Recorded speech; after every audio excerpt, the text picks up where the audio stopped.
Important news coming out of the Fed later, right? Yeah, the Federal Reserve is going to come out with the results of the stress test. It's going to indicate which banks can pay dividends and do buybacks. Exactly, and banks are giving a lot of yield right now. Some of them up to 3%, and you need to be very careful about that because if you look, Wells Fargo is domestic based. I mean, they're focused here. If you start looking at banks that got hit hard because of the British referendum, you saw J.P. Morgan as well as Citigroup. But the Fed actually controls whether they can distribute, and that will flow through. And so Bank of America is one that people are really focused on because they haven't been able to increase their dividend. Well, Dick Beauvais told us, I think, yesterday, he thinks that B of A's dividend will double.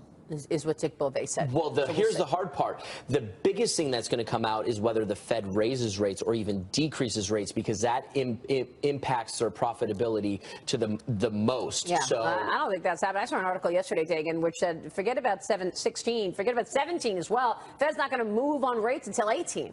And that'll impact bank earnings big time. Yeah. Well, again, unless you're desperate for income, you got to be really careful because people always look at the financials, and then they end up getting their hats handed to them in a sell-off like we had Friday and Monday. It's the second largest sector, so it really drives the market. Today, markets are looking higher. We'll see what happens then. I don't know. We don't have a lot of, overly bullish notes this morning from Wall Street. In fact, a lot of people are questioning the rally. We'll take a short break. Still to come, another terrorist attack shocks the world. But the Obama administration has said it wants to use love, not war, to fight back. Will that keep Americans safe? Then stocks extending the rally of yesterday. What you need to know to make money. Back in a moment.